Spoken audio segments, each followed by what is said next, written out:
Terror funding को लेकर PFI पर दूसरे राउंड की कार्रवाई जारी है। हमारे साथ बात करने के लिए मौजूद है केंद्रीय गृह राज्य मंत्री अजय मिश्रा टेनी।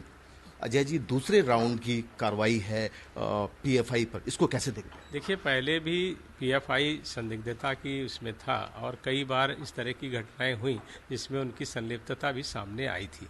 उसको लेकर के एजेंसियां जांच कर रही थी और जांच के आधार पर ही कई प्रदेशों में छापे भी पड़े थे और जो कुछ लोगों की गिरफ्तारियां हुई थी उसमें से कुछ लोग रिमांड पे थे, जिनके सूचनाओं के आधार पर, जिनकी पूछताछ के आधार पर आगे की भी कार्रवाइयां जैसे सामान्य तौर पर एजेंसियां करती हैं वैसे ही एनआईए और प्रदेश की पुलिस मिलकर के कर रही है। अजय जी, उत्तर प्रदेश में भी कई ठिकानों पर पीएफआई के खिलाफ रेड जारी है। आपको लगता है कि मुख्यमंत्री योगी आदित्यनाथ ने केंद्र सरकार को एक पत्र लिखा था, उसमें ये कहा था कि जल्द से जल्द पीएफआई को बैन किया जाए?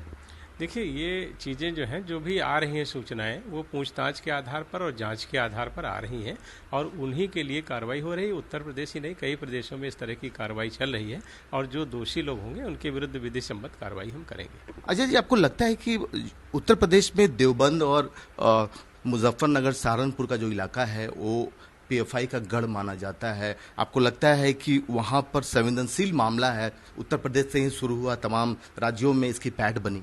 देखिए, हम जाति के और धर्म के आधार पर किसी क्षेत्र विशेष का या किसी समुदाय विशेष का आकलन नहीं करते हैं।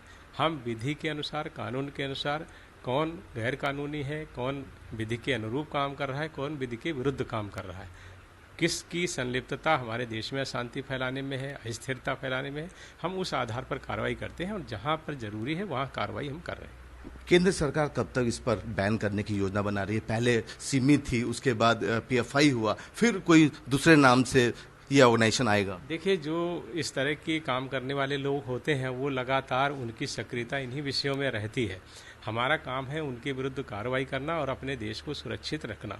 इस समय हमारे देश में एक ऐसी सरकार काम कर रही है जिसका नेतृत्व हमारे प्रधानमंत्री श्री नरेंद्र मोदी जी कर रहे हैं और गृह मंत्री के रूप में अमित शाह हमारे देश के गृह मंत्री हैं।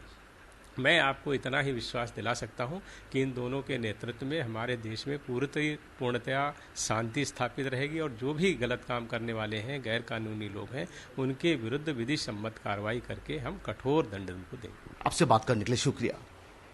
कैमरा पर्सन रोहित के साथ पुष्कल, भारत समाचार, दिल्ली।